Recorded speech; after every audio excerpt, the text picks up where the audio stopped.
다시 피어나려 흔들리는 당신에게. 기시미 이치로.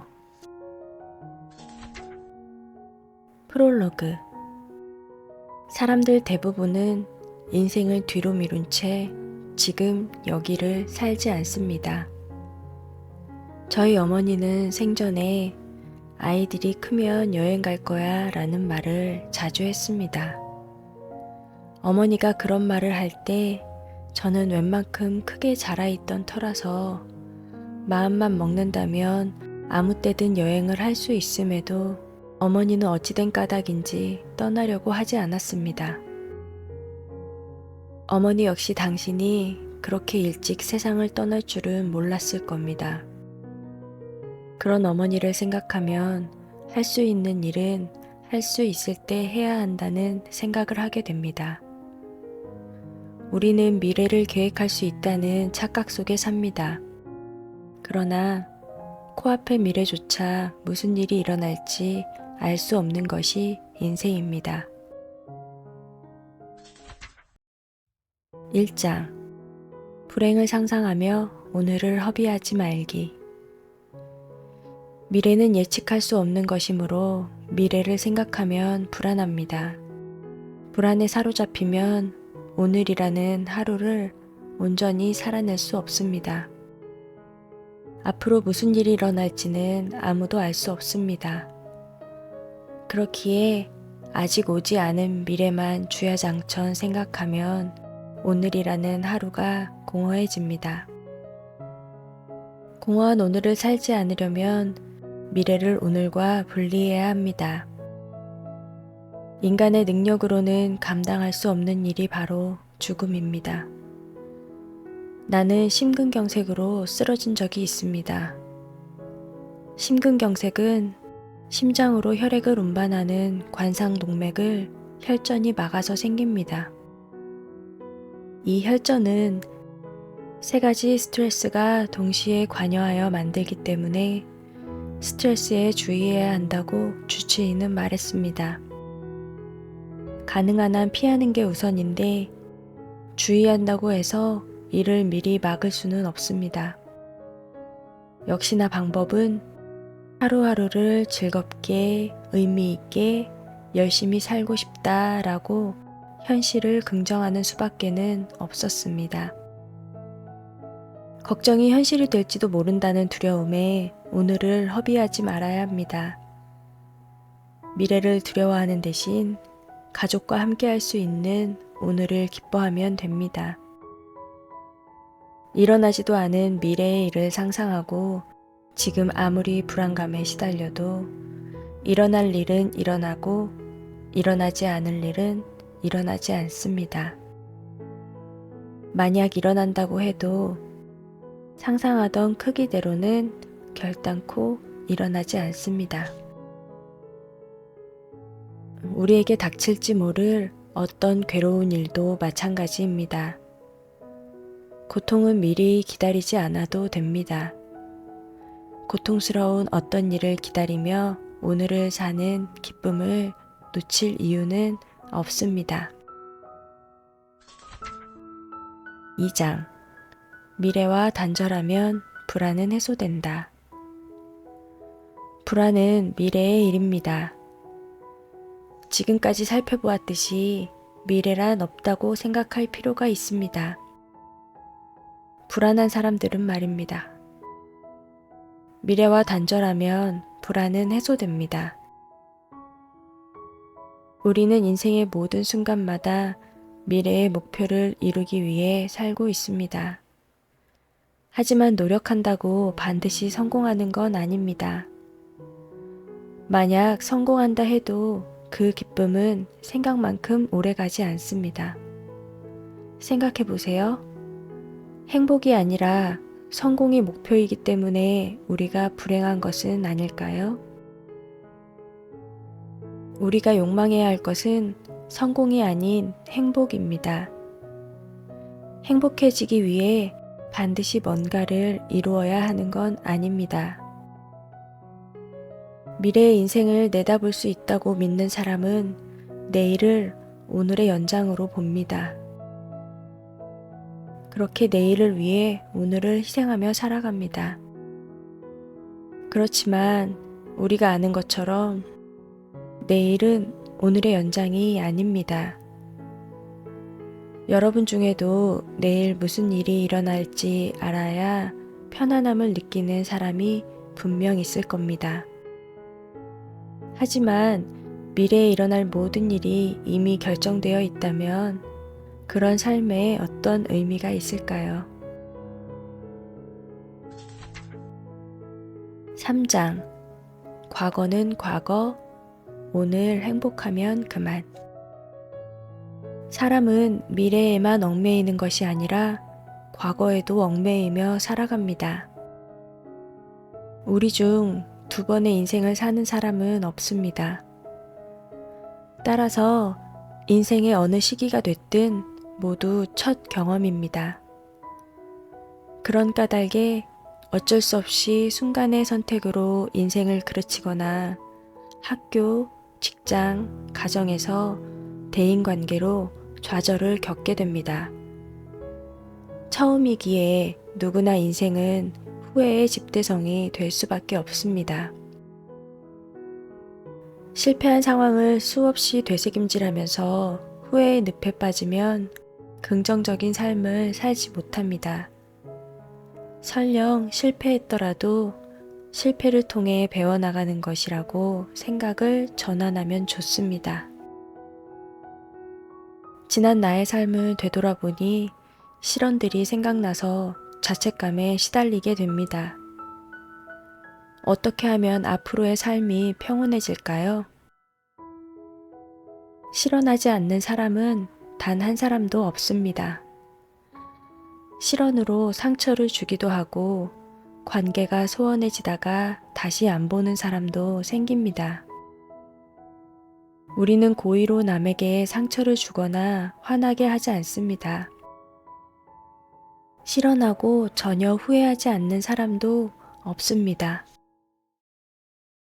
우리가 미래와 단절했듯 과거도 끊어내면 후회할 일은 사라지고 삶을 대하는 태도 또한 바뀔 수 있습니다.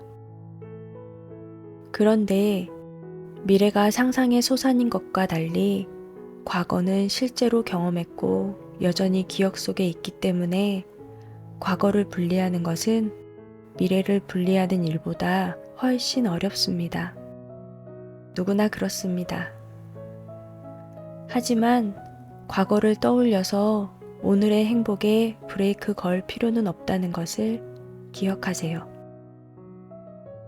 만족스러운 인간관계를 정립하기 위해서는 과거를 떠올려서 오늘의 행복에 브레이크 거는 일을 멈춰야 합니다. 4장. 과거를 어떻게 기억할지는 당신의 선택. 좋지 않았다고 오래도록 믿었던 아버지와의 관계는 조금씩 개선되었고 아버지의 상태가 돌봄이 필요한 단계로 들어선 무렵부터는 오히려 좋아졌습니다. 그러자 여태까지 아버지와 함께한 인생에 대한 나의 생각이 달라졌습니다. 만년의 아버지와의 관계, 아버지에 대한 내 생각이 변했기 때문입니다. 과거와 오늘을 분리하게 되면서 아버지와의 관계 개선을 거부하기 위해 아버지에게 맞은 기억을 애써 되새길 필요가 없어졌고 아픈 과거의 기억도 어느새 존재하지 않게 되었습니다. 그 대신 아버지와의 그리운 회상만이 살아났습니다. 과거는 지나갔습니다. 과거로 돌아갈 수도 없습니다. 과거에 있던 일을 지금 아무리 후회한들 소용없습니다. 혹여 내가 과거에 저지른 실수로 인해 주변 사람의 눈초리를 받는다면 이는 내가 선택한 일의 결과로서 통과해야 하는 당연한 난관이라고 생각하면 됩니다. 과거의 관계가 틀어진 사람과의 일을 끊임없이 떠올리며 집착하는 사람이 있습니다. 관계를 악화시키는 계기가 된 자신의 말과 행동을 곱씹고 후회합니다. 그는 상대를 원망하고 분노하기도 합니다. 이런 경우 후회해도 분노해도 관계는 좋아지지 않습니다. 후회는 자신을 질책하는 감정인데 후회가 타자를 향한 분노로 변용되기도 합니다. 자신이 먼저 관계 개선을 시도하지 않는 것은 나는 옳고 상대가 틀렸다고 믿기 때문입니다. 여기에는 관계 개선을 반대하는 숨겨진 나의 의지가 담겨 있는 것입니다. 관계를 개선하는 것도 안 하는 것도 지금 내가 결정할 수 있는 문제입니다. 과거의 일과는 상관없이 상대와의 관계를 어떻게 이어갈지 지금 결정하면 됩니다. 과거를 어떻게 기억할지, 지금 어떻게 살아갈지는 당신의 선택입니다. 5장. 내 마음을 바꾸면 주변 사람도 달라진다. 과거에 대한 후회가 자신의 판단과 결정에 의한 것이라면 큰 문제는 되지 않습니다. 미래에 대해서도 나에게 일어난 일의 결과만을 책임지면 그만입니다. 하지만 우리의 문제는 언제나 우리 주변의 인물들과 얽히고 설켜 있습니다. 이로 인해 생기는 불안과 후회, 분노는 직면한 과제를 해결하는 데 도움이 되지 않습니다.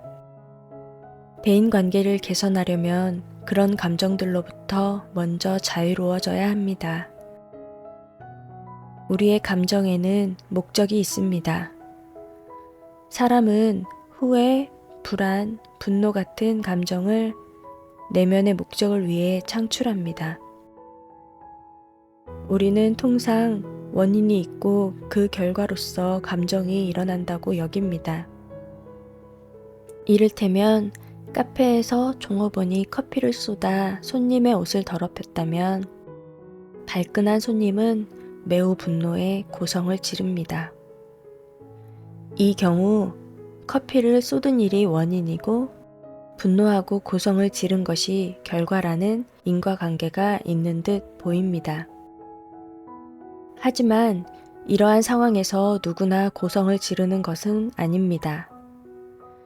인간의 행위에는 어떤 원인이 있다고 해서 누구나가 똑같이 반응하는 필연성을 보이지 않습니다. 만약에 커피를 쏟은 쪽이 호감형의 아르바이트생이었다면 손님은 고함을 치는 대신 괜찮습니다 라고 관대하게 대응했을지도 모릅니다. 왜 이런 차이가 발생할까요? 그 차이는 목적이라는 것을 가지고 설명할 수 있습니다. 고성을 지르고 분노한 행위에는 사과를 받아내려는 목적이 들어 있습니다. 대개는 손님이 트집을 잡으면 직원은 사과하고 손님의 불합리한 요구에 굴복합니다.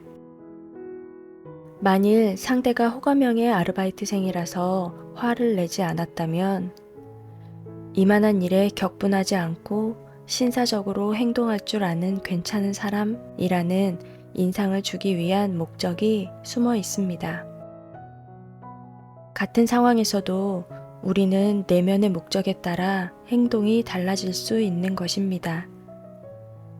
내 마음을 바꾸고 상황을 바라보면 나에게 일어난 일도 달리 보이고 나를 대하는 주변의 태도도 달라질 수 있습니다. 6장. 상대의 선한 의도를 헤아리는 지혜. 사람은 변할 수 있을까? 사람은 변합니다. 단 쉽게 변하지 않을 뿐입니다. 자기를 바꾸면 주변 사람도 달라집니다. 익숙한 변화가 아니라서 당황스러울 수 있지만 나쁜 변화는 아닙니다. 생전 처음 하는 일은 어색하기 마련입니다. 하지만 한 번이라도 해보면 다음부터 익숙해집니다. 첫 걸음을 내딛는 작은 용기가 필요합니다. 언젠가 아버지와 언쟁이 벌어지려 할 때 지금 아버지가 한 말은 윗사람이 아랫사람에게 하는 말투 같아서 싫습니다 라고 하자 아버지는 그러고 보니 그랬던 것 같구나 라며 사과했습니다. 아버지는 제가 이런 말을 하기 전에는 대인관계의 위아래에 대해서 생각해 본 적도 없었을 겁니다. 그 후 아버지는 그때까지 한 번도 얘기한 적 없는 이런저런 이야기들을 하나둘 풀어놓았습니다. 상대를 변화시키려면 자신이 먼저 변해야 합니다. 상대를 변화시키려 하는 사람들은 대부분 자신은 변하지 않을 것이라 생각합니다. 적어도 상대가 달라지기 전에는 자신도 변하지 않겠다고 고집합니다. 상대를 존경하고 신뢰해도 상대방이 자신을 존경하고 신뢰해 줄지는 아무도 알 수 없습니다. 하지만 내가 먼저 이 사람을 존경하고 신뢰하자고 한 결심이 관계를 개선하는 출발점이라는 것이 중요합니다. 상대가 먼저 바뀌기를 기대하는 동안은 아무 일도 일어나지 않습니다. 자신이 먼저 변해야 합니다. 그리고 대인관계에 문제가 있는 사람은 상대의 말과 행동에 좋은 의도가 있다고 믿는 연습이 필요합니다. 좋은 의도는 사이좋게 살아가려고 마음먹을 때 비로소 보입니다. 간혹 타인이 하는 말이 짧거나 설명이 불충분해서 상처받을 말로 들릴 때가 있습니다. 하지만 상처받기에 앞서 분명 그 말 속에 좋은 의도가 담겨 있을 것이라고 열린 마음으로 이해한다면 관계가 악화되는 것을 막을 수 있습니다. 상대의 선한 의도를 헤아리는 지혜는 누구보다 나에게 가장 도움이 되는 습관입니다. 상대의 선한 의도를 헤아리는 지혜.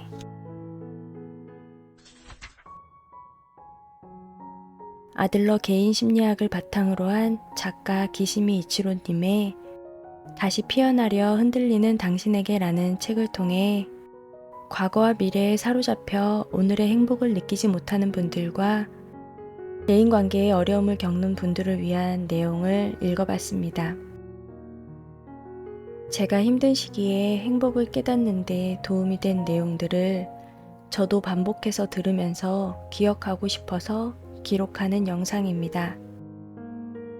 오래된 나쁜 습관들은 자고 나면 되살아나고 또 자고 나면 되살아나기 때문에 스님들이 참선을 하는 것처럼 매일 반복해서 들으며 다시 깨닫고 실천하고 또 깨닫고 반성하고 실천하며 살아가고 있습니다. 여러분도 마음에 와닿은 내용이 있으시면 한 번으로 끝내지 마시고 내용이 외워질 만큼 반복해서 들으시면서 나를 힘들게 하는 나쁜 습관을 끊어내는데 도움이 되셨으면 좋겠습니다. 오늘도 소중한 시간 함께 해주셔서 감사합니다. 나는 행복해질 운명이다. 당신은 반드시 행복해질 운명입니다. 따뜻한 위로가 필요한 밤 산책방.